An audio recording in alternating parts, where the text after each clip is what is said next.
Welcome to the launch of the 2022 Africa Agriculture Trade Monitor, AATM. I am Laye Butake, Director of Communication and Outreach for AKADEMIYA2063, and it is an absolute pleasure and honor to be hosting you in today's session as we unveil the 5th edition of the AATM. This report, which is published by AKADEMIYA2063 and the International Food Policy Research Institute, is a leading continental publication and a key source of evidence on trends in African agricultural trade and policies. Today, we will hear from an exciting lineup of high-level speakers who will debate the findings of the report. Please drop your comments and questions in the chat of whichever platform where you are watching us from. You can do that on IFPRI.org, on Facebook, LinkedIn, YouTube, or on Twitter with the hashtag AskIFPRI. Without further ado, let's kick this off by inviting our first speaker. He is the Deputy Division Director, Africa Regional Office at the International Food Policy Research Institute. Welcome, Dr. Samuel Benin. Thank you, Lai. Good morning, good afternoon, or good evening, depending on where you are connecting from. Honorable speakers, distinguished panelists, ladies and gentlemen, all protocols observed. On behalf of my Director General, Jo Sweeney, I would like to welcome you to this joint AKADEMIYA2063 and IFPRI launch of the 5th edition of the Africa Agriculture Trade Monitor, or AATM for short.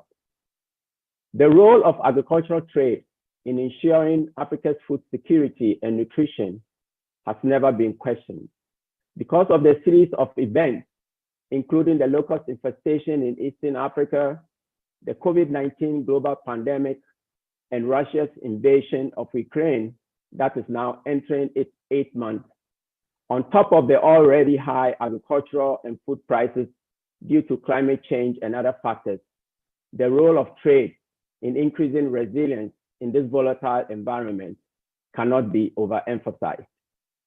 The 2022 AATM helps us to deepen our understanding of the relationship between African agricultural trade and food and nutrition security in several important ways, including, for example, analysis of the regional and continental trade in different value chains and their nutritional context, the transformative impact of African continental free trade area on the region's economies, and the evolution of trade flows and policies in one of the regional economic communities.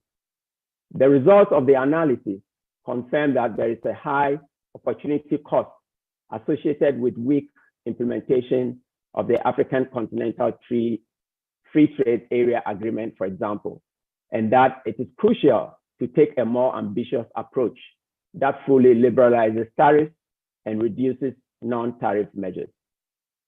The researchers who have done a very fine job are here to present you the details, including their recommendations. Our invaluable partners too are here to give you their perspectives, practices, experiences, and lessons on the issues. It is why I am very pleased to welcome you again to be part of this joint AKADEMIYA2063 and IFPRI launch of the 2022 AATM, and wish you a fruitful deliberation. Thank you, and over to you, Laye. Thank you very much, Dr. Benen, for those remarks. Moving on to our next speaker, we are honored to have the president of the Alliance for a Green Revolution in Africa, AGRA. Please welcome Dr. Agnes Kalibata for her opening remarks. Dr. Kalibata. Thank you so much, moderator, and thank you for welcoming us to this conversation and meeting. I really want to appreciate the work done here by Academia, and I want to appreciate the work done here by IFPRI and the partnership that the two institutions bring on the table. For all of us, for the work we are trying to do in the agricultural sector, and for the work that you all have done under this trade work. The work you've done in trade and agricultural transformation is extremely important, because I do believe that we are where we are as a continent talking about food crisis in Africa, not because we can't produce food, but because we still have challenges figuring out the trade question of food. We have perfected how to buy food. We still have to perfect how to engage farmers in producing and being part of supplying us food. So that part, the markets and trade part, remains probably, from where I'm sitting, remains probably the number one challenge this continent has to address, but also the number one opportunity. And that's why, piggybacking on the African Free Continental Trade Area that has just been launched and is now looking to be active and to deliver, is probably has to be our number one priority.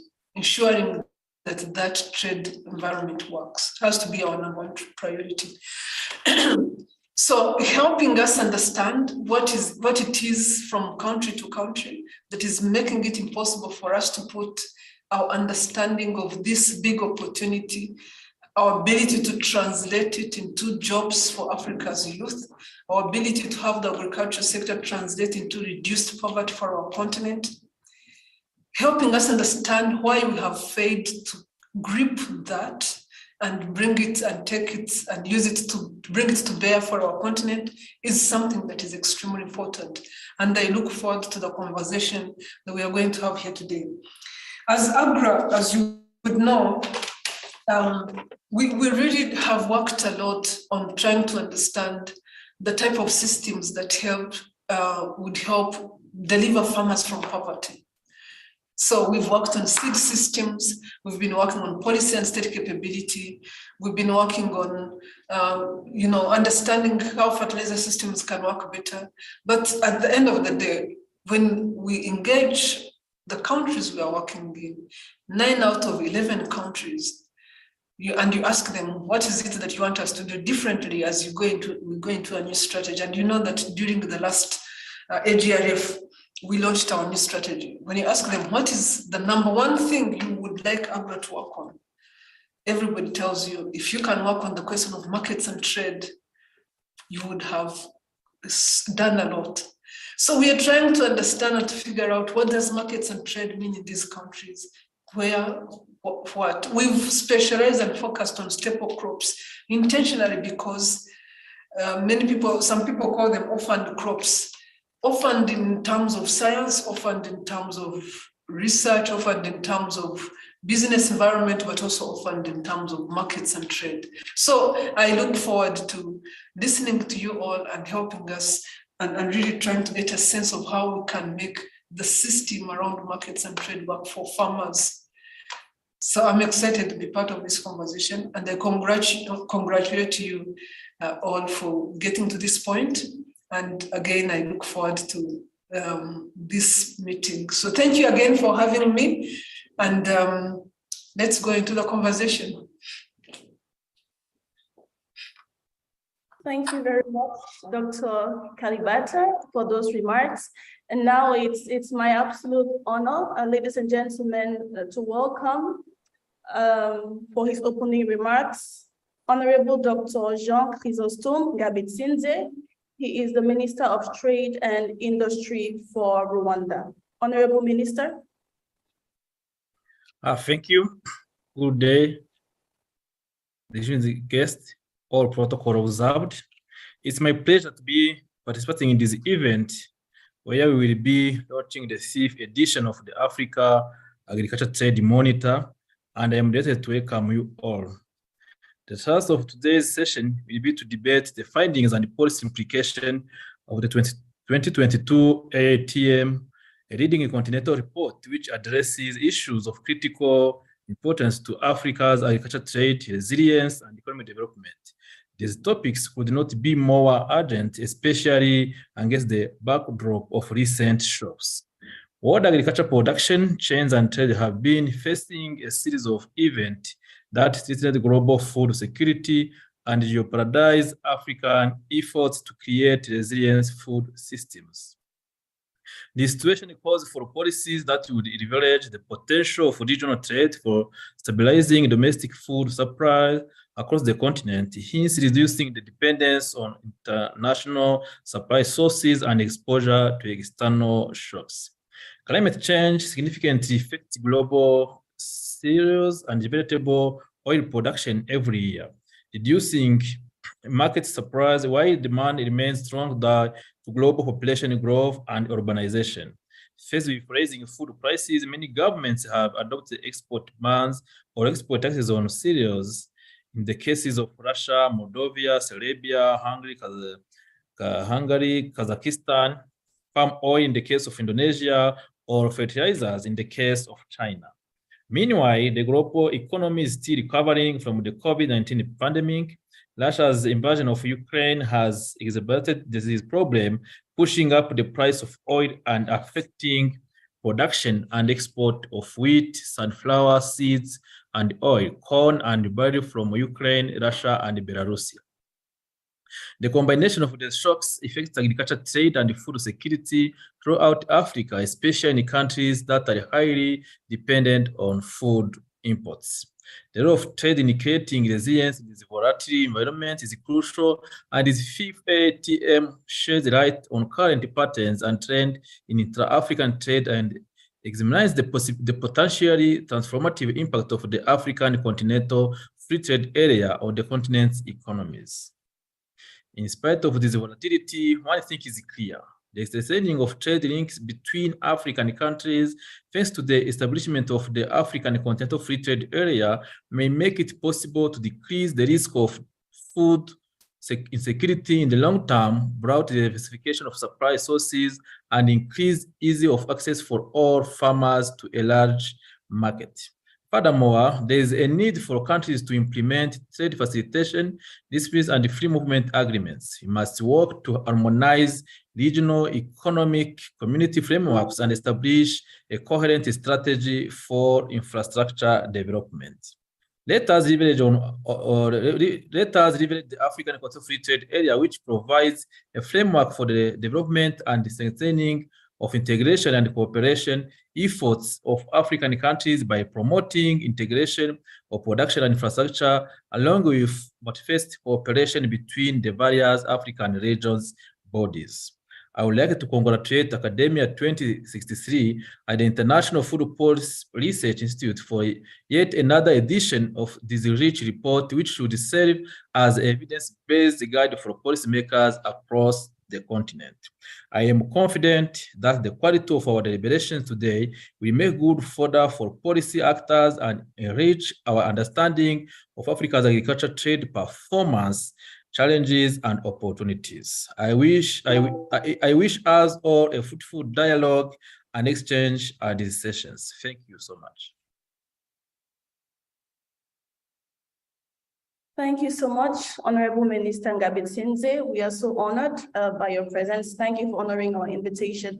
Thank you to all our opening remarks speakers, Dr. Kalibata, Dr. Benen. Thank you so much.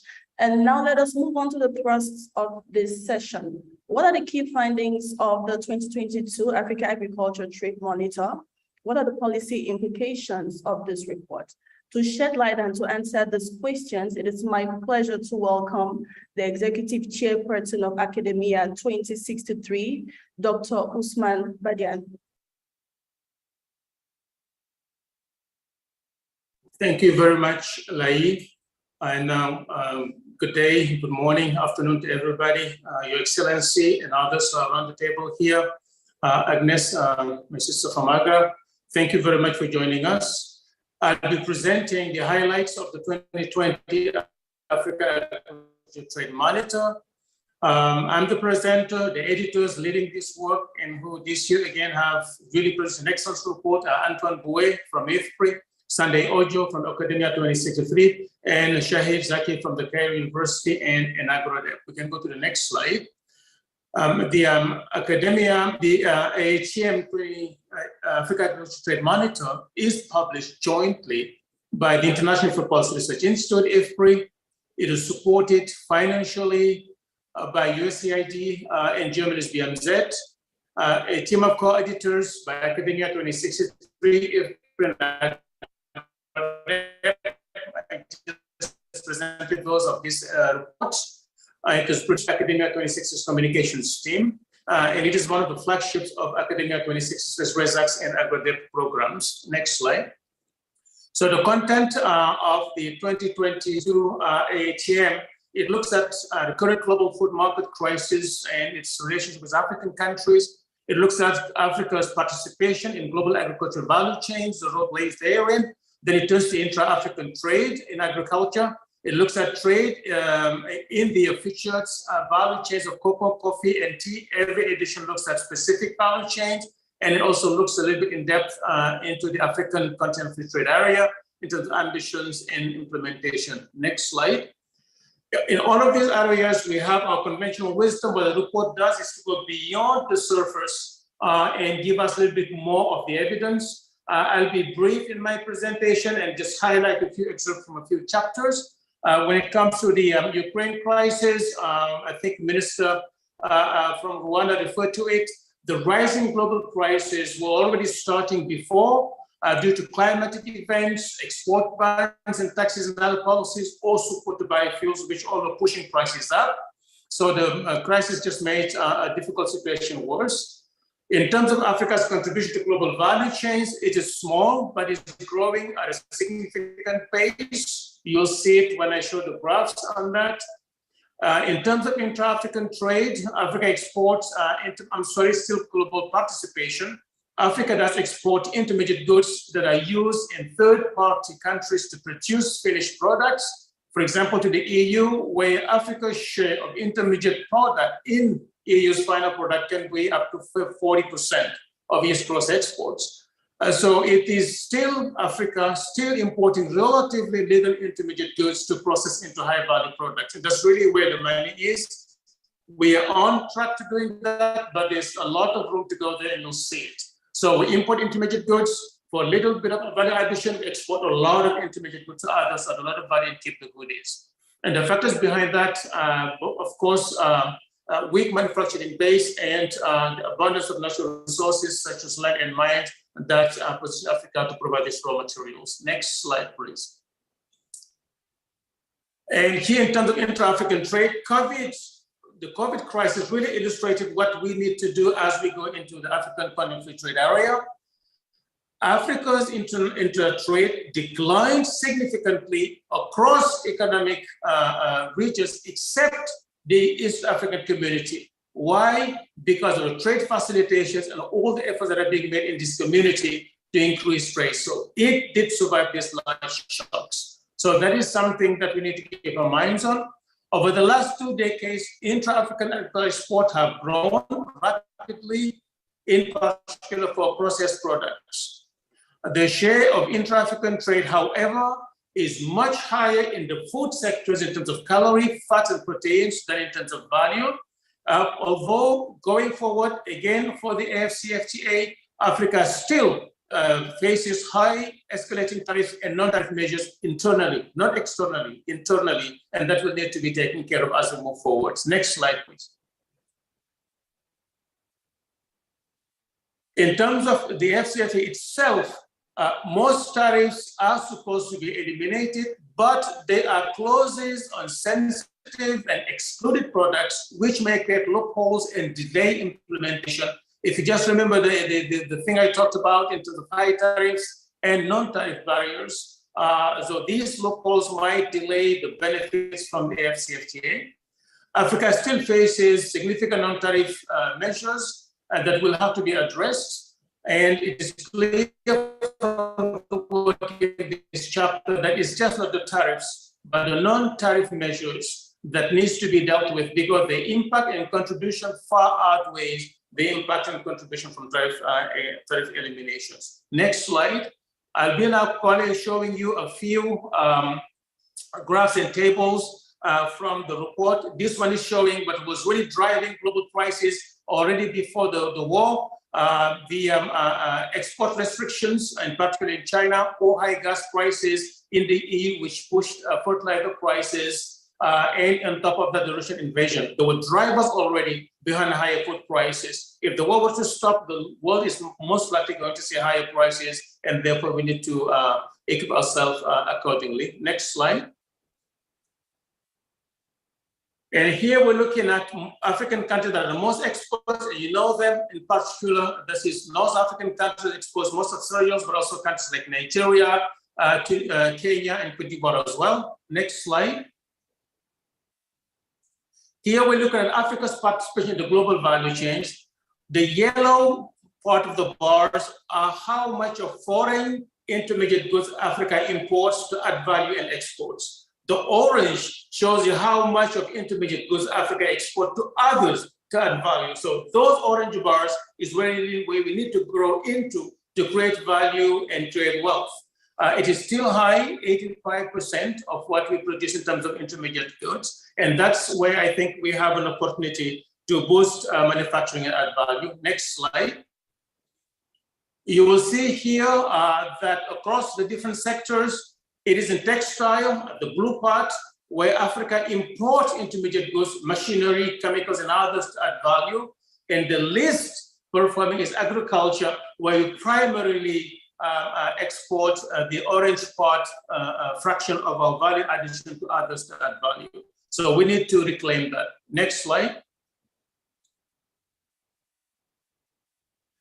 And here is intra-African trade. You look to the right, to the left is the intra-African trade in terms of value, which stagnated and peaked in 2013.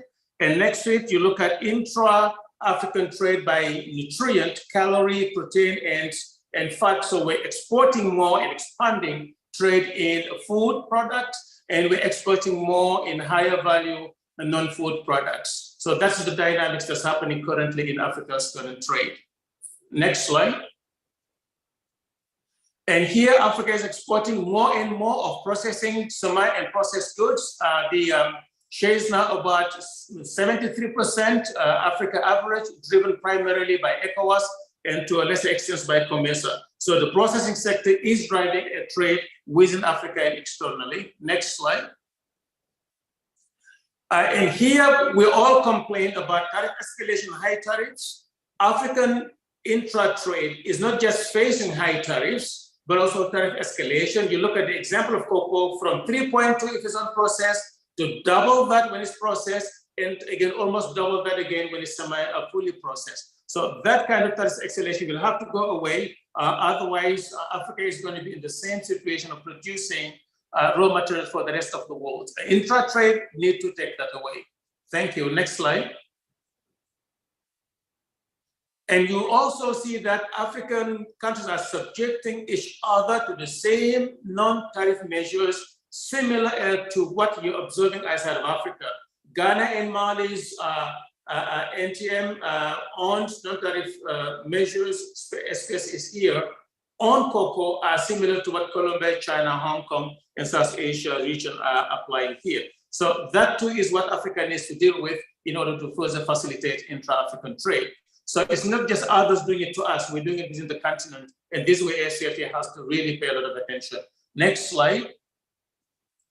And you look at here, what is really holding African trade down is not just those high tariff or the non-tariff measures that are like SPS, but look at the processing time of processing imports and exports in terms of time and cost equivalence. Up to 100 hours to 60 hours to process imports and exports in Africa compared to the orange and yellow bars, which are other regions, or the equivalent cost up to $700 or $200 at minimum, just border compliance and documentary compliance across African ports and airports. Again, another big job for the AfCFTA to address. So I think this will be the next slide. Go to the next one.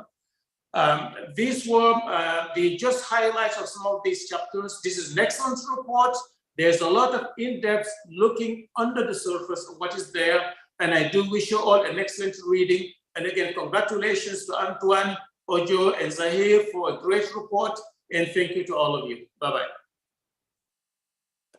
Thank you very much, Dr. Badian. Your presentation has set the stage for what I am confident will be an exciting and insightful conversation with the three editors of the 2022 Africa Agriculture Trade Monitor.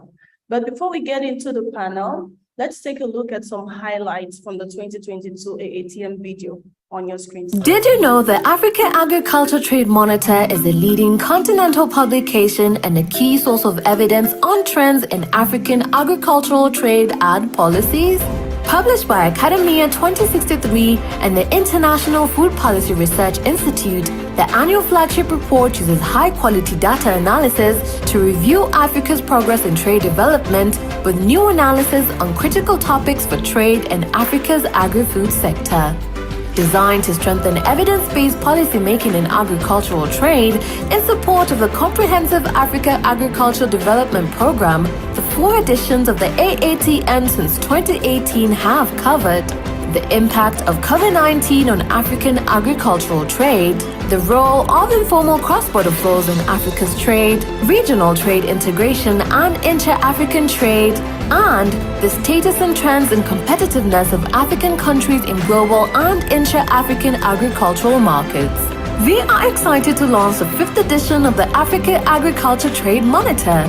The 2022 AATM sharpens our understanding of African agricultural trade by analyzing regional and continental trade in agriculture and select value chains with analysis of nutritional content of African trade, the potentially transformative impact of the African continental free trade area on the region's economies, and the evolution, intra- and extra-regional trade flows and trade policy of the Economic Community of Central Africa states.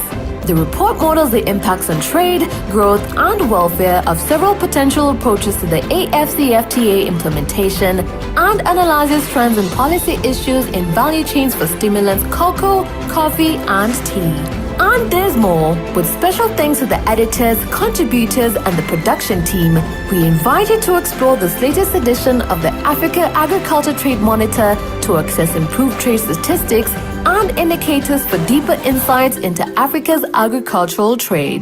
Click on the DOI and start reading today. We can't wait to show you the rest.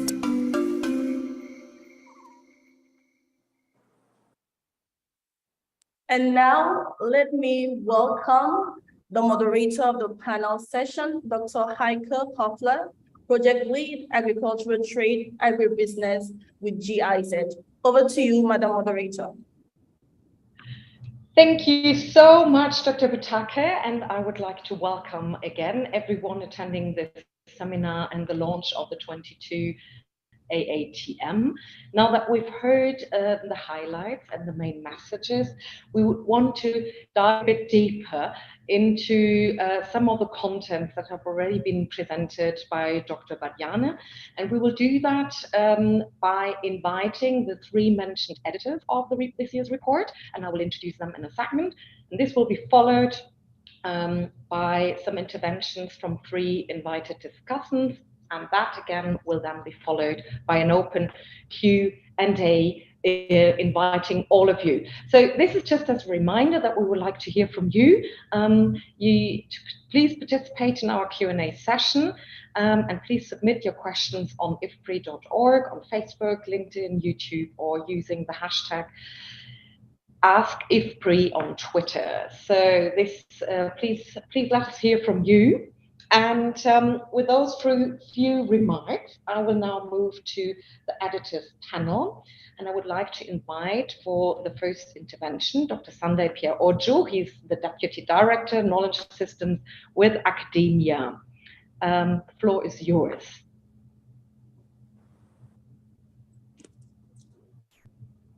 Thank you. So, yes, I'm expecting your question. I think you have some questions. So okay, fine. I think particularly from your side, we wanted to hear a comment on the rapid rise of processed goods and foods. How does that reflect in the intra-African trade, the increase in trade in processed foods? Thank you. Yes, this may not be physically visible, but the data reflects a process, an ongoing process of manufacturing of food products.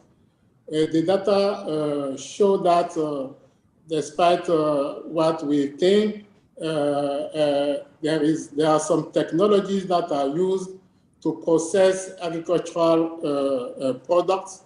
For example, we noted in chapter 3 that about 2 decades ago, 63% of intra-African export of agricultural products were either fully processed or semi-processed products.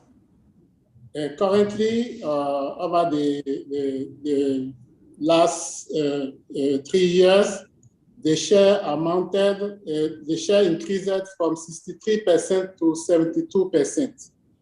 So only 28% of agricultural products traded within Africa are still unprocessed now. And the chapter also shows some regional differences in terms of processing of agricultural products. To illustrate, we noted that 42% of ECOWAS intra-African export received some level of processing in 2003-2005, but that share amounted now to 77%. The pace is a bit slower in other regions, and the reason is that those regions had attained a higher level of processing already. I think it's become a bit difficult to continue growing when you are already at a high level. For example, you see AMO, the Maghreb Union was processing up to 89% of intra-African exports, and currently it's fell to 68%, which is still a good process. So, yes, processing is in progress, and this is triggered by higher incomes, population growth, and rapid urbanization. So, yes, those processing firms may not be seen, but the data reflects that there is a good process there. Back to you.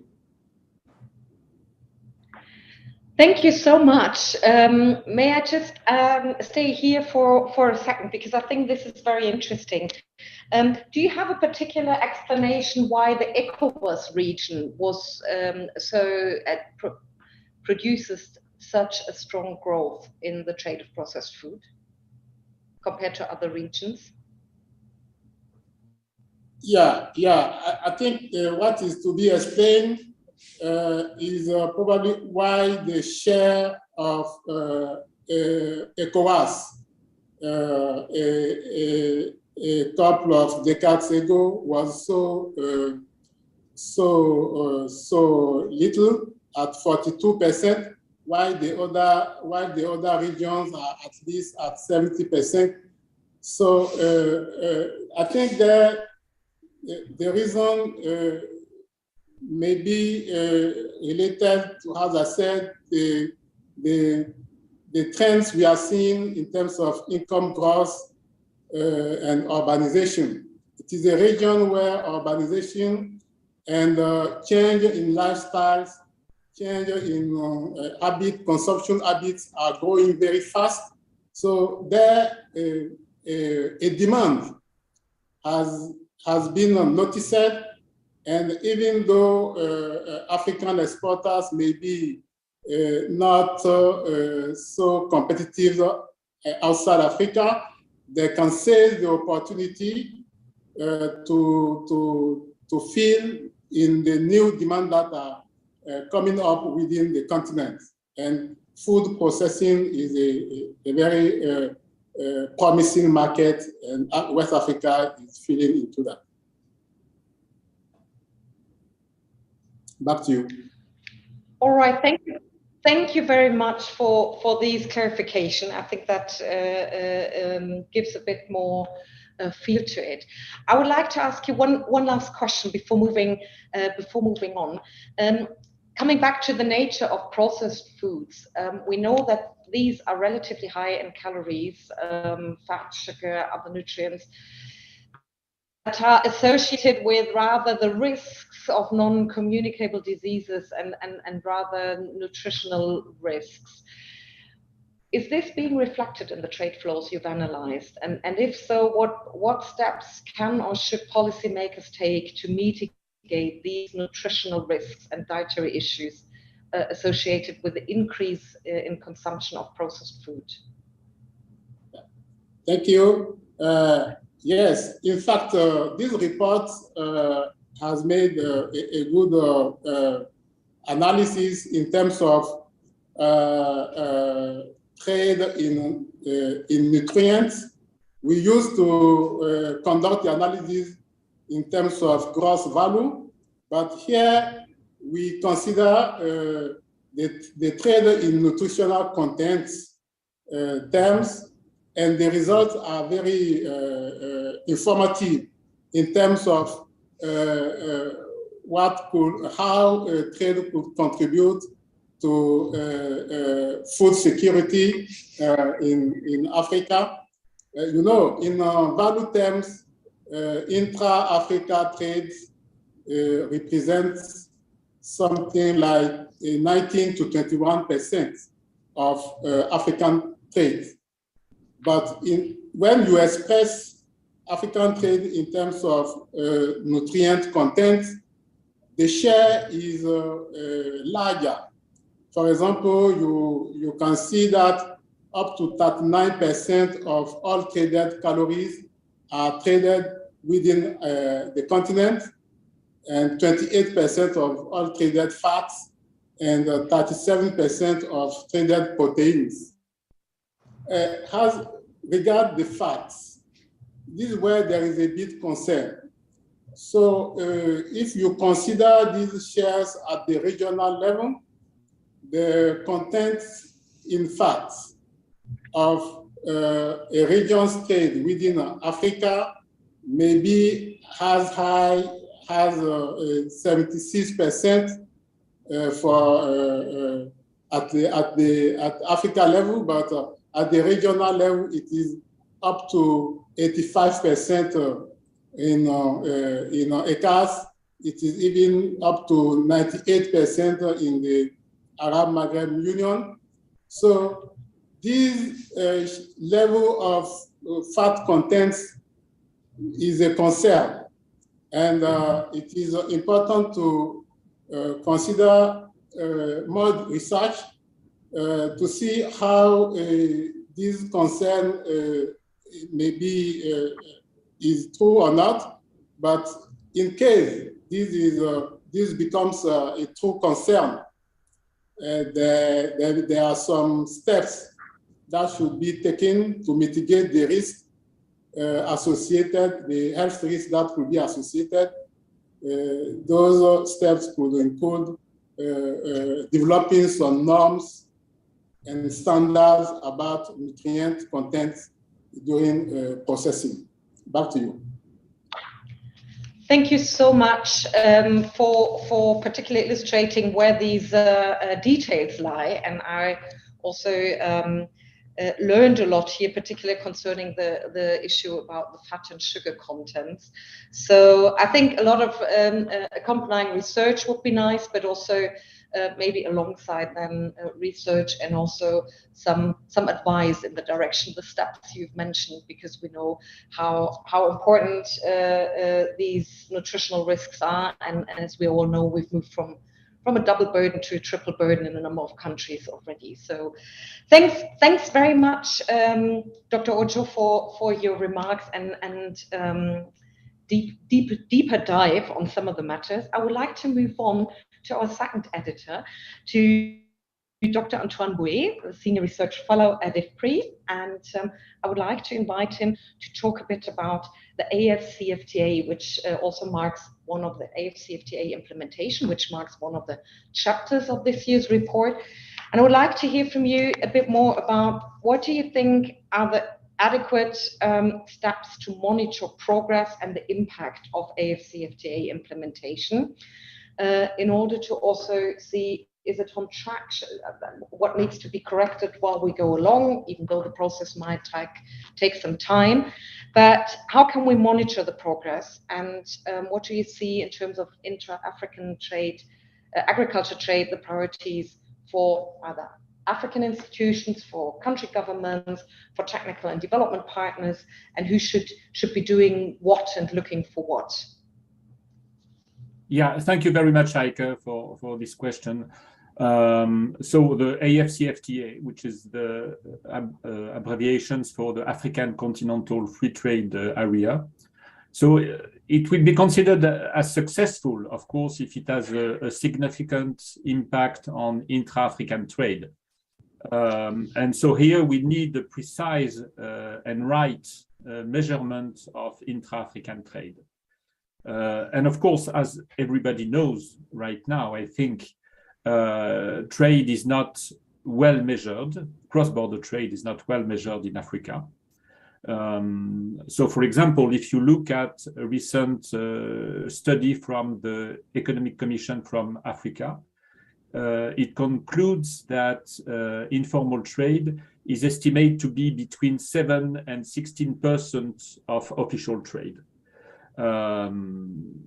But if you look at trade between neighboring countries, informal trade represents between 30 and 72% of formal trade. So it means that informal trade, unrecorded trade, is a prominent phenomenon in Africa. So the official data are not good. But what happens right now is that since 2005, many initiatives have emerged in Africa to improve the measurement of informal trade, and to measure informal trade.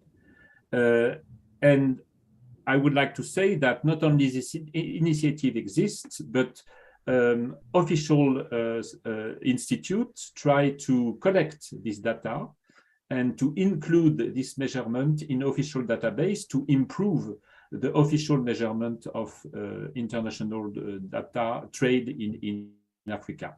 So I could give you 2 examples of that. First, in West Africa, we have a project with IFPRI, but also with SILS, which is the Comité interétatique de lutte contre la sécheresse au Sahel, which is an institute located in different countries, but especially in Ouagadougou in Burkina Faso. And with this project, we have enumerators that collect data on informal trade. And these data are transmitted now to a National Statistical Institute of the region and of the 15 countries of ECOWAS. And so it means that official data will include informal trade, what was considered as unrecorded trade until now. And so there is a substantial improvement in the measurement of trade between West African countries right now. Another example is in Uganda. The Bank of Uganda has funded an initiative implemented by the Uganda Bureau of Statistics to collect data on formal and informal trade. And these data are included in the official data on international trade. So these efforts have to be continued and amplified, and this is what happens with an initiative by United Economic Commission for Africa, which has initiated the coordinations of all these activities. And they try to, of course, harmonize the process of measuring informal trade and inclusions in official data.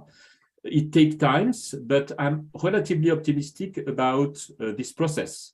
So it means that African institutions, country governments, technical and development partners will have access more and more to better data on intra-African trade. And this should help them to adequately measuring and monitoring the progress in the implementations of the AfCFTA. Back to you. Thank you very much, Antoine, because I think it's nice to hear that there's an area where there's been some progress, and you've mentioned here that there's been over the last 15 or so years an improvement in accounting for this rather informal cross-border trade, and to take it better into account. Now, the examples you've mentioned on this type of analysis and monitoring, coming back to the question, who should step up these efforts and research? Whose responsibility is it? Is it with the regional economic communities, or is it at continental level? Could you shed some light on that? I guess international institutions are very important in doing that. The United Economic Commission for Africa is working with the AfCFTA Bank and the African Development Bank in order to finance these efforts of coordination. So it means that I hope that this initiative will include all the partners from West Africa, from Central Africa, and in particular the Uganda Bureau of Statistics, the Bank of Uganda, but also in Rwanda, the Bank of Rwanda, and the National Statistical Institute for Rwanda. But there are also efforts coming from FuseNet and in Southern Africa. So the problems is, I think that we need an initiative at the continental level, and I think it should come from the African Development Bank, the United Nations Economic Commission from Africa, and the AfCFTA Bank. Thank you very much. I think we note this down and approach the right people on that. Maybe Usman Badiane can do that, and his team. Antoine, one last question for you. Moving to the topic also that Usman has presented, and that is the participation in global value chains of African trading countries. We've seen, and Usman has presented to us, that African countries' participation in global value chains is rather positioned upstream, and in some cases have even moved down upstream, so to say. What do you think? What steps should African policymakers take to upgrade their position, the position of their country in global agricultural value chains? Yeah, thank you. This is a very important issue. I would like to underline the fact that the report finds that African countries' participations in agricultural global value chains is positioned upstream. This result is included in chapter 2 of the report. It has been completed by Mariam Diallo and Sunday Pierre Ojo, and it's a quite innovative contributions to the literature. So this is really important. So it means that Africa exports mostly unprocessed products to other regions, which transform these products and exports semi-processed or processed products to other regions. So the positions of Africa, this is what economists call an upstream position. So if we want to change that, and if we want to upgrade the value added content of African exports, I think that what is important is first that the cost of trading between African countries must be reduced as much as possible. And so it means that import tariff on unprocessed and semi-processed goods have to be removed between African countries. So this is a point that was mentioned by Usman a few minutes ago. This is really important in order to reduce the cost of trading, and also non-tariff measure, and also efficiency of custom procedures has to be improved. And second, Africa has a weak manufacturing base. So it means that the continent lies, this is an explanation of why the continent lies upstream in global value chains. And to improve the manufacturing base in Africa, access to capital has to be improved, foreign direct investment has to be attracted, and of course the business climate has to be improved. Back to you. Thank you so much, Antoine, for also reminding us on the importance of value addition in Africa, not only agricultural production, but also the processing and the trade in processed and semi-processed goods. Great. Let us move to our third editor. Let me invite Professor Shahir Saki, who's Professor of Economics at the Cairo University. And I would like to dwell with you a bit more on the real hardcore trade matters of the tariff and the non-tariff barriers that have also been mentioned by Usman in his presentation, which I think also plays quite a role, of course, in this trade report, and is a major issue that AfCFTA has to deal with.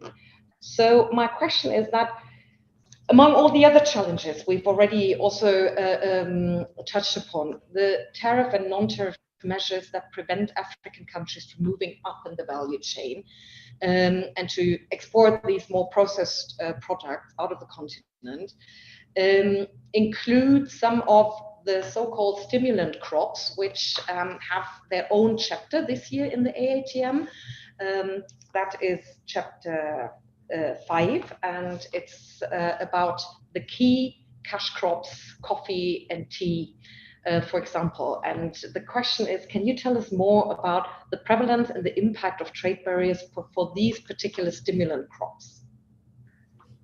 Thank you, Professor Hoffler, for the introduction, and I'm very happy to present part of the trade policy dimensions that affect the main crops that we're addressing in this AATM edition. So in general, just to give a background, in general, in every AATM edition, we try to examine the different value chains of different agricultural products. So as you mentioned, this year we're focusing in Chapter 4 on 3 stimulants, which are cocoa, coffee, and tea. And actually, the main finding that was very clear for the 3 products is that globally, most of the African countries are trading more in unprocessed goods, as it was highlighted before by the other editors, Antoine and Sunday, much more than processed goods. And among the reasons that can explain such a performance, we can divide them into tariff barriers and non-tariff barriers. And when it comes to tariff barriers, we can see that the problem of tariff escalation is very clear, which means that tariff that is imposed on processed agricultural products is higher than the one that is imposed on unprocessed or semi-processed products. And this clearly hinders exports of African countries to different markets, whether they are African countries or non-African countries, and especially non-African countries.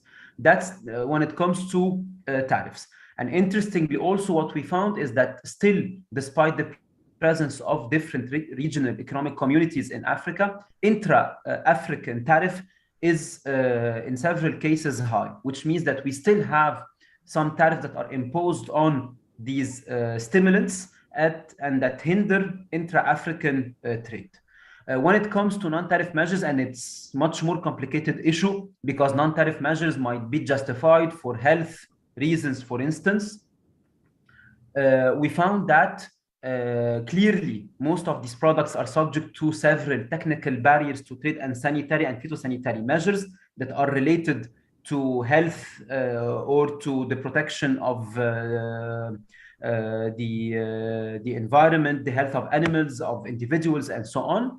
And also an important finding was that not only the number of measures is high, but also their protectionist effect is high. And what is highlighted in Chapter 4 is that the ad valorem equivalent or the tariff equivalent of such barriers, which means that when we try to quantify such measures that are in general some standards or norms related to the products, when we convert such norms and standards into a quantifiable number, which is the tariff equivalent, we find that it's relatively high. So for instance, just to give you some figures regarding that, if we look at SPS and TBT, so sanitary and phytosanitary and technical barriers to trade in African countries, we can see that it can reach sometimes 111% in the case of Ghana, for instance.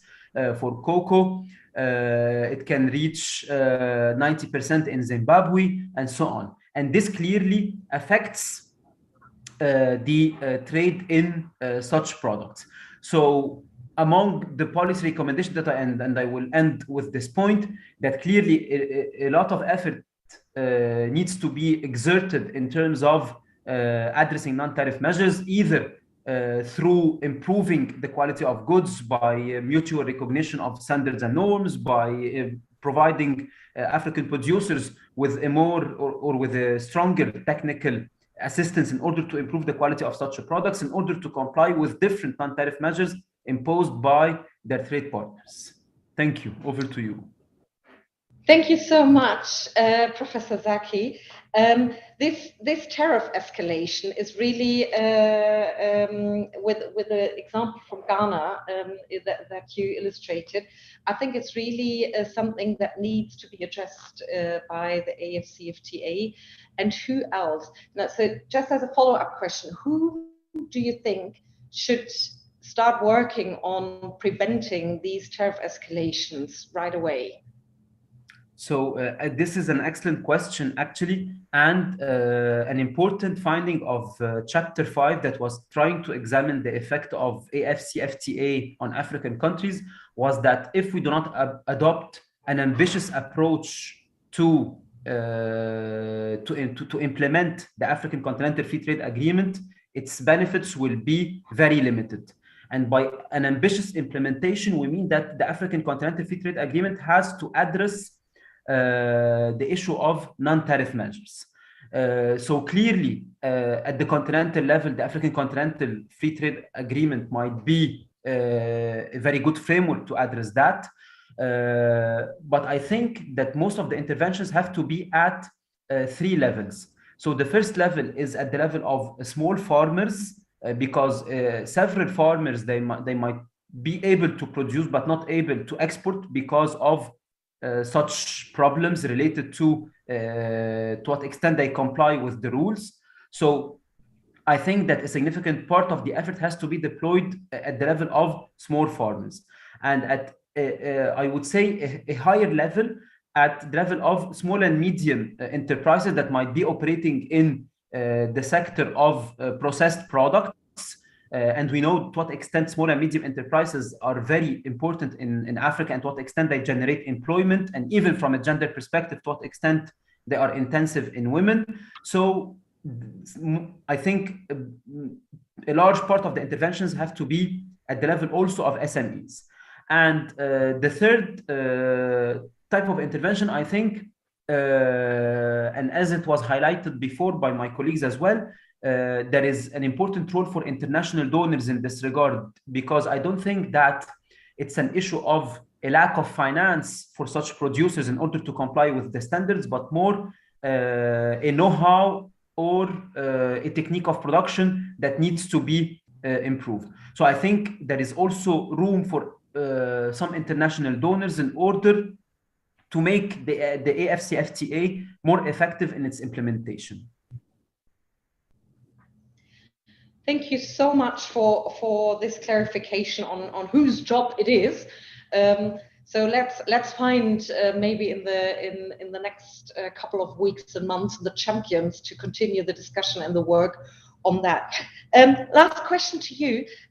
Despite the NTBs, the non-tariff barriers, and the tariff barriers we've already dwelt on, what other challenges and opportunities do you see in developing well-performing regional value chains for the stimulant crops, cocoa, tea, coffee within Africa? So talking about opportunities, I think that in the same chapter of the AATM chapter 4, we try to find to what extent African countries are under trading, or they are over trading those stimulants, either with African countries or with non-African countries. And it was very clear that in the 3 products, cocoa, tea, and coffee, most of the African countries are under trading. And by under trading, I mean that compared to their potential, to their export potential, compared to the demand they are facing abroad, they are performing lower than what is expected. So that's why this means that there is still room to export more, either for non-African countries or for African countries. So this means that there is, I mean, a big opportunity that can be seized. And I think, again, with the framework of the AfCFTA, this will help take advantage of this, I would say, this unused potential of African countries. But clearly, as it was highlighted by Antoine in the, when he was talking about what hinders in general the AfCFTA, I think in our in chapter 4 we identify at the domestic level, in addition to tariff escalation and non-tariff measures that I was talking about, we identify also 2 key issues that prevent African countries from taking advantage of their potential and from increasing their trade either with non-African countries or within Africa, which are, on the one hand, the quality of infrastructure, because it's clear that in order to develop regional value chains, we need a good infrastructure. And I think here there is an important role for the major donors that might intervene in terms of infrastructure, like the European Investment Bank, like the World Bank, and so on. And this will clearly improve African connectivity, which might help increase intra-African regional value chains and consequently intra-African trade in such products. And the second issue also that we identified in in chapter 4 is the quality of domestic institutions, because clearly the more complex or the more sophisticated the products, which means that the more they become processed, the more they will be sensitive to the quality of economic institutions. And by economic institutions, I mean to what extent contracts are enforced, to what extent the rule of law is prevailing, and so on. And the better the quality of institutions, the more likely such countries can specialize in higher value-added products, which means that they can be more specialized in processed products. And this, I think, at the domestic level, the two main issues that have to be taken into consideration in order to increase, first, intra-African trade in these products, and consequently, their trade even with non-African countries. Thank you, Heike. Thank you so much for also pointing out the important role of domestic institutions and authorities here. And I think despite the rather big, the kind of political and economic framework conditions within countries, that might also hold true for institutions such as Bureau of Standards and others who also play a role in facilitating orderly trade and ensuring quality control. Thank you so very much to you, Professor Saki, and also to Dr. Antoine Bouet and to Dr. Sunday Ocho, so the three main editors who've produced the report, for your very insightful additional remarks to the additional to the highlights that we've already heard from Ousmane Badiane and from the movie we'd seen. We would like now to open up the discussion a bit and ask two discussants who come from outside institutions to also give their view and perspective on some of the issues we've talked about. So we'll come to stimulant crops with a view from the private sector in a minute, but I would like to remind all of us again that we want to hear from you. Do not hesitate to put your questions also already in the chat. Please submit them. You can also write on, again, IFPRI, Facebook, LinkedIn, and Ask IFPRI on Twitter. So please keep communicating. And now I would like to invite Ms. Christiane Wolf. She's a counselor at WTO. And we're particularly excited to have you today with us to talk about a bit the intakes of Chapter 5 from the AATM, which deals again with the AfCFTA implementation. And as we already touched upon, the chapter finds that reducing the trade impeding impacts of non-tariff measures will be key. Yeah, we've already discussed that a bit also with the editors, and it will be key to the general success in implementing AfCFTA. What do you see as the potential for reducing and eliminating, even better, the unnecessary NTMs in Africa, and who should be doing what to get there? Thank you, Heike, for this question, and it's a pleasure to be here. Yes, I was struck. Ousmane Badiane explained that the impact of non-tariff measure elimination outweighs the potential impact of tariff elimination in this study. I saw there's quite a bit of a focus on eliminating the unnecessary non-tariff measures, which is, of course, the obvious place to start.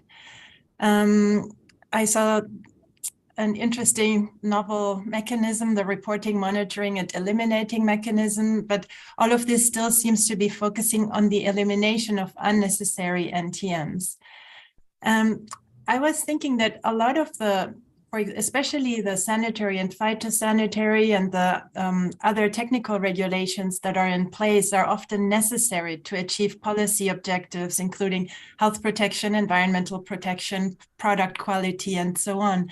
They can still act as trade barriers at the same time, though, while they try to achieve legitimate policy objectives.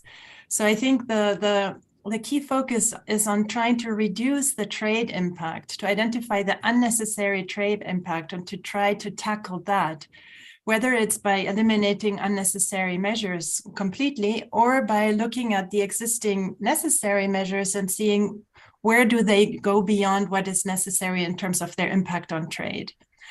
And I think there are basically three ways you can do about that, and they're not mutually exclusive at all. One is that to focus on the design of the regulations. For example, whether it's a food safety regulation, an animal health requirement, whether it's a quality regulation, an environmental regulation. They can have the best intentions in the world. They can have the best objectives in the world, but they can also have a lot of unintended consequences, I think, as we all know. So looking at good regulatory practices, are regulations regularly being reviewed to see if they're still necessary? What are their unintended consequences on trade and in other areas? And then also looking at, are they unnecessarily different? Is there something that can be done to harmonize them, to lower trade costs, both for intra-African trade and for trade with the rest of the world? I think another area where one can attack, so to speak, where one can start, is to look at the way that the regulations are enforced. So it's not the design of the regulations, but usually you will have, for example, a food safety requirement, and then it needs to be enforced in some way, whether it's through control procedures, inspection, testing, approval procedures, some type of conformity assessment requirement.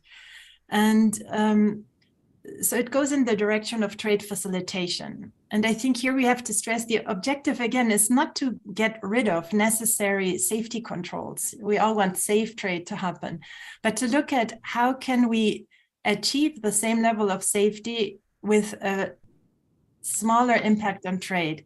And here I'm remembering Usman showed the graphs on the cost and as well as the time requirements that we were seeing for trade in some of these products.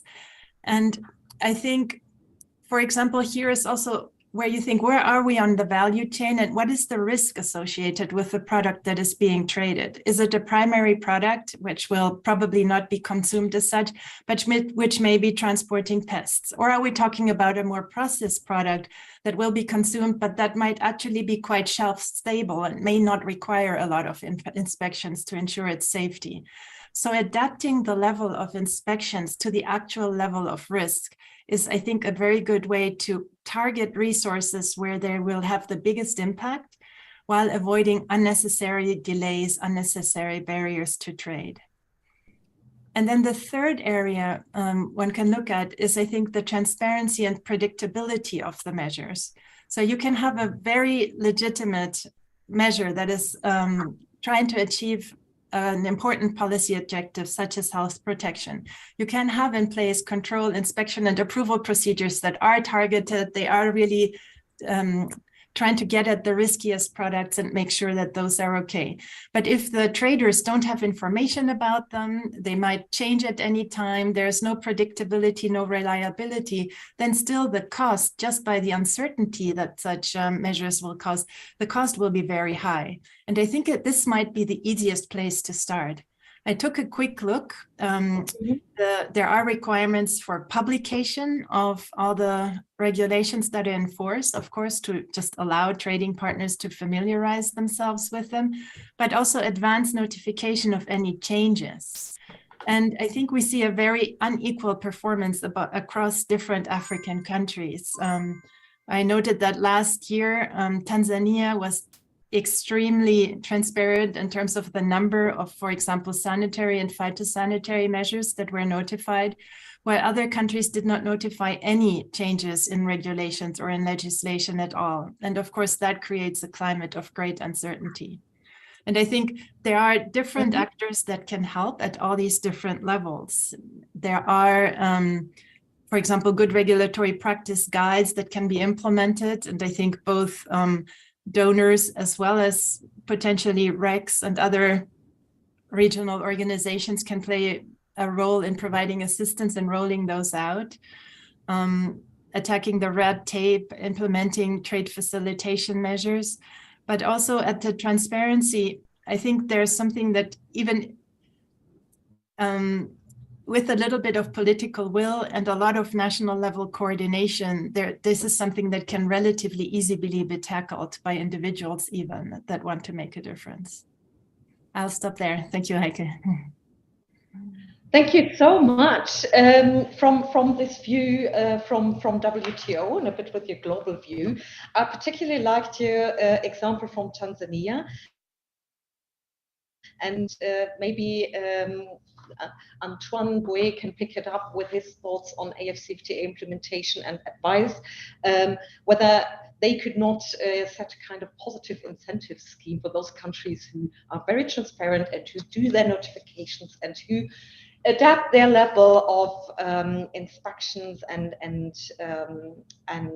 of regulations to the level of products, and as you had suggested. So thank you very much for these hands-on proposals. And probably that is also the perfect moment then to hear from a private sector actor about his view on particular what we've already talked about in the chapter 4, stimulant crops.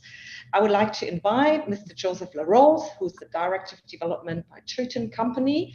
And we would like to hear from you, maybe you also want to have a direct reaction to what Christine Wolf had just suggested. That might also probably be of interest, I suppose, for private sector. But in addition to that, we would like to hear from you on these findings on cocoa and coffee trade that is so concentrated on unprocessed products. What do you see as the major impediments to increase the sophistication of particularly cocoa, because you're an expert in that, how to export more processed cocoa products within African countries? How could that be done, and what needs to be done by African governments to support that? Thank you very much, Heike, and very happy to be with the academic world today to discuss this new report that gives a lot of insight on the African trade flow. And for the records, Touton is a soft commodity trader specialized in cocoa, coffee, and ingredients, meaning vanilla and all sorts of spices, cloves, cinnamon, ginger, beeswax, and many others. Our footprint mainly is in Africa, so that report is of an extreme interest for us. And obviously, Chapter 4, we paid a particular attention to that. I think there is many interesting things that I heard today, but maybe on few elements to deep dive into the cocoa business and on the coffee trade flow as well. On the cocoa sides, I think there is definitely barriers to increase the processed volume of cocoa, but mainly I think there is one fundamental factors that need to be taken into consideration, which is about the consumption, right? And when we talk about cocoa and coffee, as a matter of fact, there is no or almost very little consumption of end products by African countries. So you have that big unbalanced between West Africa and Ghana and Cote d'Ivoire that have the lion's share of the cocoa global production, right? Ghana and Cote d'Ivoire respectively produce 850,000 tons and 2.5 million tons of cocoa, which account for 60% of the cocoa global production only for Ghana and Cote d'Ivoire. If you take West Af, which includes also Cameroon and Nigeria, you account for 75% of the cocoa production, global cocoa production. While actually, and the Chapter 4 and some figures really capture that, there is almost no import of chocolate either. So neither the cocoa is transformed and processed as chocolates in those producing countries, but no chocolate is imported. So you have a fundamental distortion between the production of that crop and the consumption of the final product. And I think that is the key element that explain the under trading value according to the index that was calculated in Chapter 4 for country like Ghana and Cote d'Ivoire for cocoa.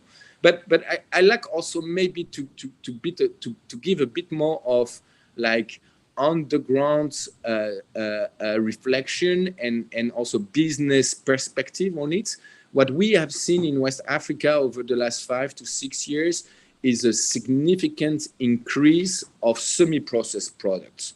And in cocoa, as well described into the paper, there is a complex manufacturing process to end up into chocolates. What is very interesting to look at is the growth of the semi-processed cocoa in Côte d'Ivoire and Ghana. We moved from 400 something tons in 2014 to almost 700,000 tons of cocoa being grinded, semi-processed in Côte d'Ivoire locally.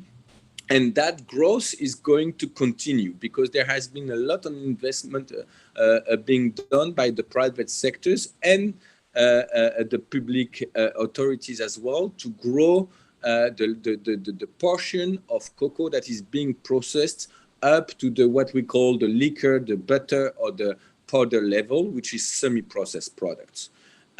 It's quite interesting to explain the factor behind that.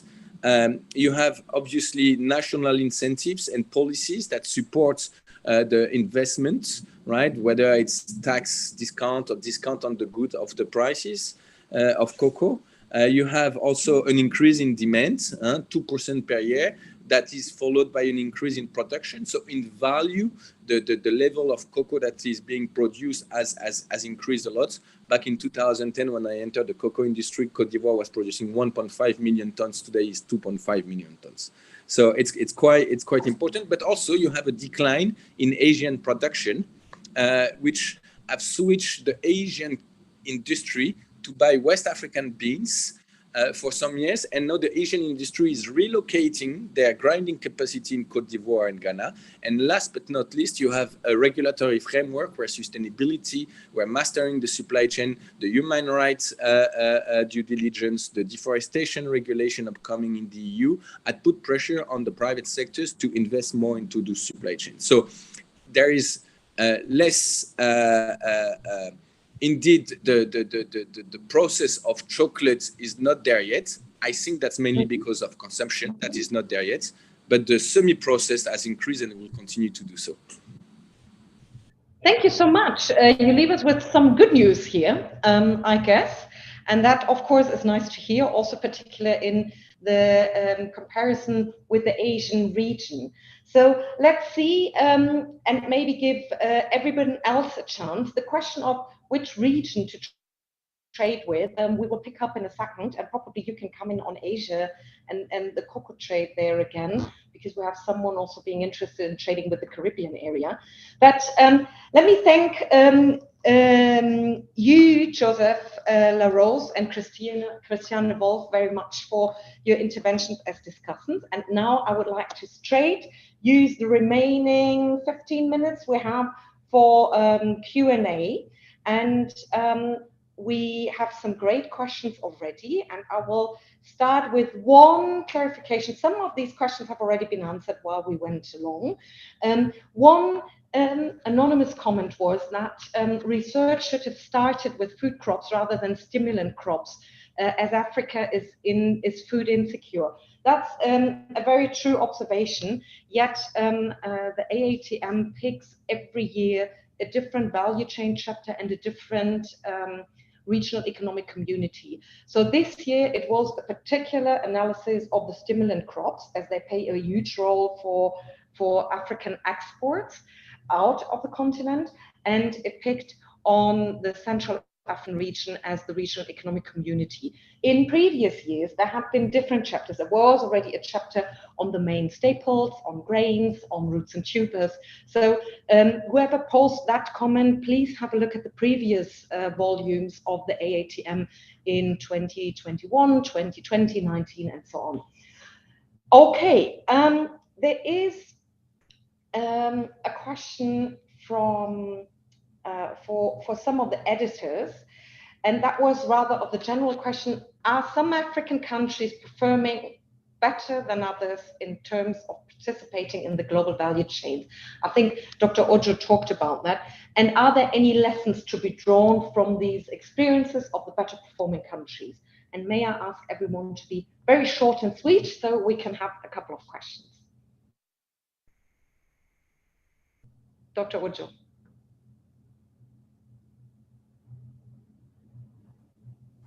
Please, can you repeat your question, please? Okay. Are there any countries performing better than others in performing in in global value chain integration? And are there any lessons to be learned from these countries? Okay. Yes, let's consider West Africa, for example. Someone already said that. Processing of cocoa is starting and strongly in Cote d'Ivoire and in Ghana, and while other countries are lagging behind. And if you consider some tea crops, the processing is progressing very well in Comesa region with Kenya experience. And if you consider some wheat processing, you will see that there are good progress in the Arab Union, Arab Maghreb Union. So those experiences exist, and there are good practices that other countries can learn from. Back to you. Okay, thank you very much for this clarification. Then there is one question for Usman Badiane. He mentioned the importance of trade facilitation efforts that particularly permitted the EAC, the East African Community, to remain trade open during the COVID-19 period. What are some of the key trade facilitation measures that other regional economic communities could learn from the EAC and that should be scaled up? Thank you, Heike. So what you will see in that region is there's a lot that's been done in digitizing the trading infrastructure, allowing countries to use digital processes for clearance and for declarations. They have facilitated the border crossing, streamlining the number of documents and the searches that are necessary there. And they've embraced new policies that facilitate and harmonize with regulation and enforcement and the kind of things that you've heard Christian Wolf talking about. And there's a lot of it actually in the chapter there of what they have done. Thank you. Thank you so much. Yeah, maybe we can just continue with a question that was also directed to either Antoine Bouet or Christiane Wolf, and that was concerning your view on the current status of AfCFTA implementation. What do you see as the most urgent actions for continental institutions to advance its implementation? And for Christiane Wolf, also the additional question, you've mentioned several good practices for reducing the negative impact of non-tariff measures on trade. What needs to be done to help countries and regions to implement these good practices as we have the knowledge? Who wants to start, Antoine or Christiane? About the AFC, your view maybe I can start. Well, I think that the implementations of the AfCFTA starts in a very difficult period of time for African countries, and of course it's because of COVID-19. I mean, there's still a big importance of COVID-19 in Africa, and the vaccinations is very late, and also the Ukrainian-Russia war has implied some increase in world prices of cereals, of vegetable oils, and fertilizer. And so, of course, it's not only related, as it is explained in chapter 1 of this report, to the war between Ukraine and Russia, but this war has amplified a movement of increase. So it means that in terms of food security, the situations of the continent is fragile. So I think that the authority have, of course, a lot of concern with all this situation. And so I think the process of implementations of the AfCFTA is a little bit late. I'm not sure today, but maybe somebody from WTO can respond to me on that. I do not know if she knows the response to these questions, but I'm not sure that trade under the AfCFTA regime has started, which means that the problems is to solve many issues at the same time, to start the tariff liberalization under the AfCFTA regime. And of course, I think that there are some sensitive products, and I think that unfortunately, this sensitive products clause has a substantial impact in terms of reductions of ambition of the reform. Concerning the non-tariff measure, I can leave you the floor, but I mean, the negotiation has started, and we will see in the next months if it is really very ambitious. Back to you. Okay, thank you, Antoine. Over to you, Christiane. Yes, thank you. I also don't have a crystal ball about the negotiations that are starting on the NTMs. I think a lot can be done, though, in parallel, because yes, you can always go further, you can always invent new mechanisms, but I think there's already a lot out there that basically needs to be implemented. And so I think finding the support, finding the mechanisms to support that implementation is a good step where one doesn't really need to wait.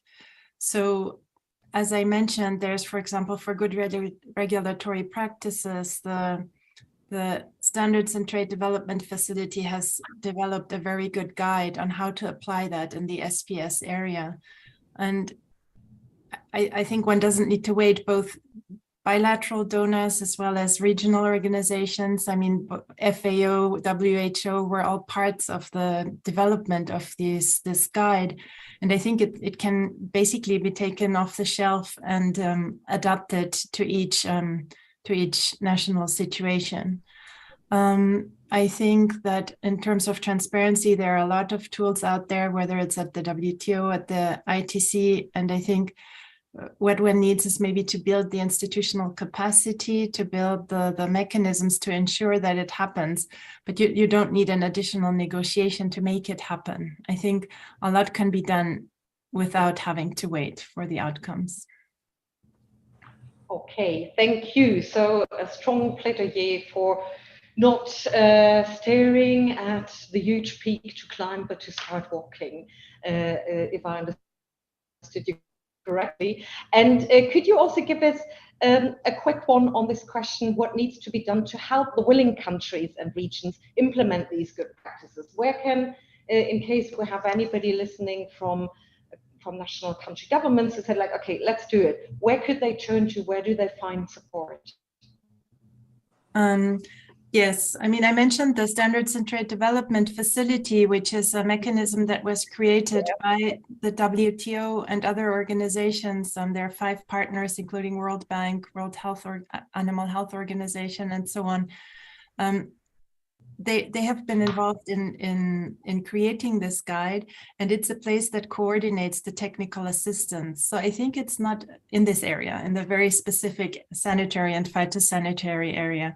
And a lot of the national donors are represented there as well. So I think it would not be a bad place if there is an interest to actually just look up the website, send them an email, and they're usually very helpful in putting people in touch who have similar interests.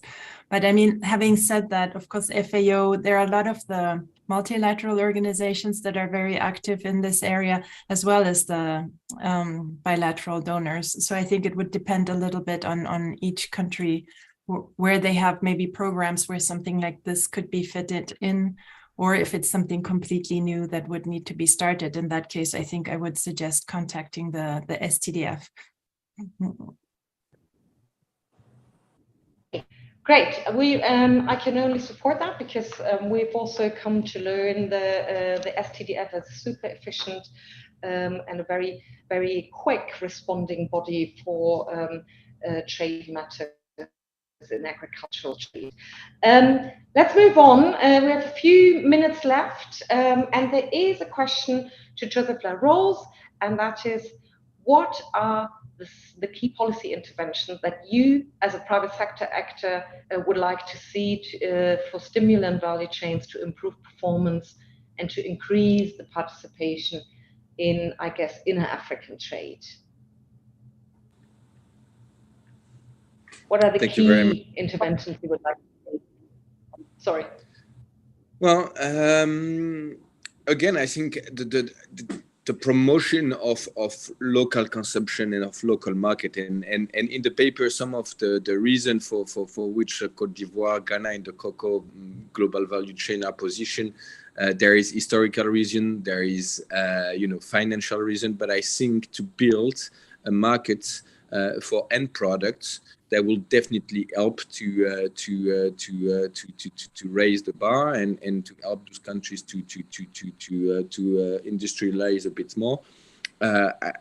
Ghana, for example, there is a good example. Ghana is promoting chocolate into schools as part of a national policy interventions, and local chocolate maker are contracted to actually produce that chocolate for the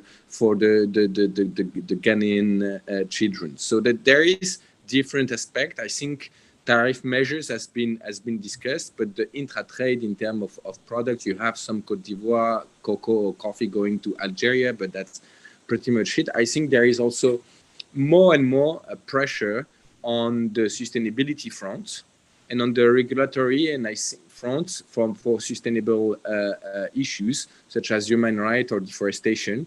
And I think that national policies that help to support the protection of human rights, to help to stop the deforestation, to build that environment that is needed in order for business partners to feel comfortable and to invest in those countries as being compliant, but also as being stable from an economic perspective. I think Shahir mentioned the level, the maturity of the institution. I think that's definitely something that is needed. So build the markets, creates a business environment that is stable, and continue to grow the semi-processed industry, because I think that is adding quite a lot of value as well to those countries. Thank you so much. And if you allow me, Joseph, to also add one comment and listen to your private sector operators. I think that is more than often overlooked, to hear from the local industry what their needs are.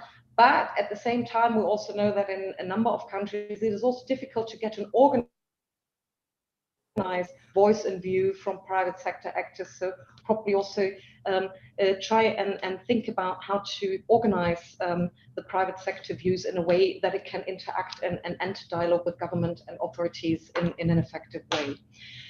Great. We have not much time left, but there are questions that were related to particular regions. For example, the question, is it possible to directly trade with the Caribbean islands from Africa? This question came from David Clark, and it's not directed to any. Does anyone from the panelists feel like answering this? Is it possible to directly trade with the Caribbean islands? And what kind of potential would you expect from this trade? Does anyone want to answer this? I can. Thank you, Heike. I can partially address this. I mean, based on the findings of what we did in Chapter 4, especially when it comes to the 3 products of stimulants. Based on our findings, Latin American countries were not among the countries with whom we are, African countries are under trading. Perhaps depending on their size, perhaps depending on the transport cost, but definitely if African countries are to enter new markets, I think the fixed cost of entry will be very high, given the fact that African products have to be adapted to the domestic needs of Latin American countries on the one hand, and on the other, clearly the transport cost will be substantial. So in terms of potential to be confirmed, because we have to see to what extent this potential at the extensive level, meaning that it's completely new market, or not completely, but I mean, relatively speaking, to other traditional markets in Europe or in African countries or in OECD countries in general, on the one hand, and on the other, to what extent there is a room to compete with other products. And I don't know, perhaps Antoine or Joseph might want to add something related to specific products such as cocoa. Thank you.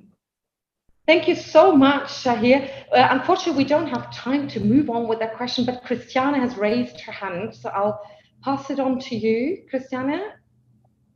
I can be very quick. If somebody was interested in exploring the possibilities and also exploring the regulatory and so on obstacles that there might be, there's a great tool, which is the Global Trade Help Desk, where you can say what you're trying to export from where to where, and you can find a lot of information that way. Thank you so much for this addition. And maybe you want to post the website in the chat box. That might be helpful for those interested. And I would like, unfortunately, I have to close the Q&A here. And I would like to close it with one very last question. And I would like to address it again to Dr. Ousmane Badiane.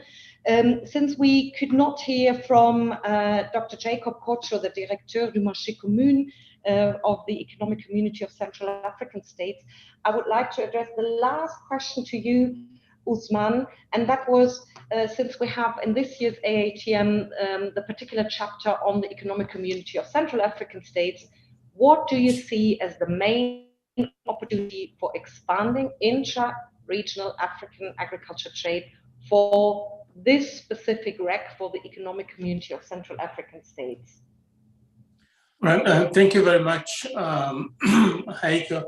I think that what I would suggest, rather than listing here a whole set of things to do, is to really recommend that the ECCAS Commission reaches out to the EAC Commission and to see what they have done over a very, very short period of time to facilitate trade among their members, and how now have the highest shares of regional trade among the RECs, but also more importantly, to protect trade during the time of crisis, because of the new innovative and really expansive agenda they have in facilitating trade among their members. That is the easiest way, I think, to do that. So, and in touch with the ACA Commission and then learn from their experience. Thank you. Thank you so much for this very pragmatic approach here, Ousmane. And I think with those few comments and last remarks, we will want to close the Q&A session. I would like to thank all panelists and discussants for being available to answer the question. And I would like to particularly thank the audience for posing interesting and engaged questions. Please keep being engaged with the organizers of this webinar, as this won't be the last of our discussions about African agricultural trade. And I would like to close it here and hand over back to our Master of Ceremony, Dr. Lajeeb Butake, to close our event. Thank you very much. Thank you so much, Dr. Heike Hoffler. Thank you to all our editors and discussants for that rich session. We will now move on to the closing remarks. We are nearing the end of this lunch. I would like to invite Mr. Patterson Brown. He is the Trade and Economic Growth Team Lead at the United States Agency for International Development Bureau for Africa. Mr. Brown, over to you. Thanks so much, and thanks for the opportunity to be a part of the event today. And let me start by saying apologies. Scott Cameron, who is our director in Africa Bureau, unfortunately can't be with us today here at the event. So I'm stepping in, and hopefully we'll do a good job with it. But, you know, certainly at the outset, good afternoon and good morning to everyone. It's really a pleasure to be here. And I'm Patterson Brown, as was just noted, and I lead USH trade team based out of Washington, D.C. in our headquarters. So I just want to start by saying, just to commend the big effort that colleagues have undertaken with this report from IFPRI, academia, the African Union Commission, GIZ certainly, our research community through AgriDep and RESACS, of course, and also I know there are a lot of others I'm missing. So thank you for bringing this forward. And also just for the broader effort to promote evidence-based trade and investment policies, and above all, to build research capacity on the continent, which has really come a long way. And for us at USAID, we're really very happy and excited to have supported this research from the beginning. And we look forward to continuing to partner with everyone moving forward on it. And excuse me, this is, from the USA perspective, is certainly a critical effort here with the report and more broadly, looking at how the African Continental Trade Agenda through the AfCFTA is developing, the importance of understanding market instability, the role that trade plays in accelerating recovery and stability, and above all, the role that formal and informal trade play as it relates to reducing poverty and hunger on the continent. In terms of the report, having read through a draft of this year's report, and certainly based on prior years, I can say that the depth and quality of the research and analysis is certainly still there. And I think it's been growing over the years, certainly mirroring the capacity that's been increasing on the continent as well among our research community. And it's still a report that you simply can't find elsewhere in terms of the data, the analysis specific to the region, looking at the cross-regional trade and investment that's happening. And as it relates to the constraints that are there, as well as the opportunities with trade, this feeds directly into policy decision-making. And certainly as it relates to my team, for me, when we're looking at our lines of effort and how we can best support the African agenda.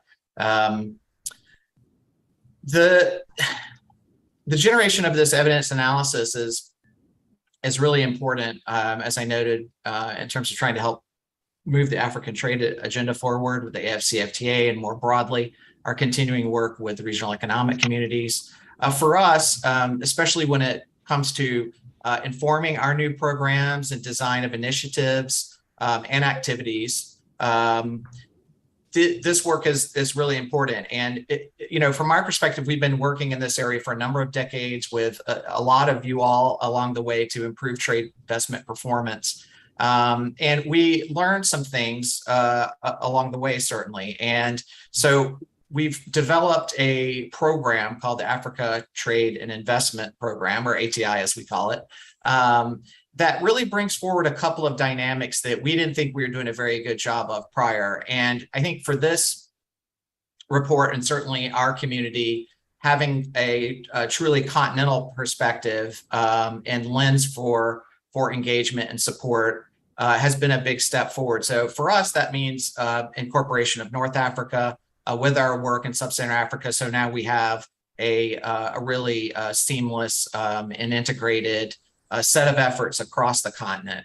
And we are seeing already that positions us in a much better way in terms of supporting AfCFTA and supporting other trade investment efforts between regions across the continent, making linkages.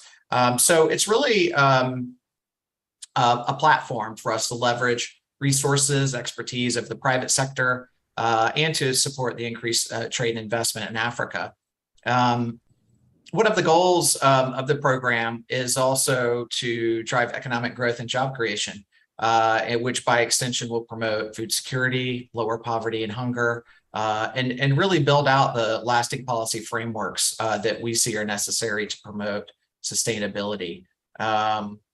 So we also want to be in a position of being more agile and nimble, and that's certainly something we've built into this new ATI program, is the ability to pivot a bit more quickly in support of partners. And of course, now looking at the market instability that's been there, the price spikes, and really a number of really reoccurring crises that are happening on the continent as it relates to food security and nutrition. So these are important ways that we've sort of grown and adjusted our programming based on learning over the years, based on engaging with you all and other partners.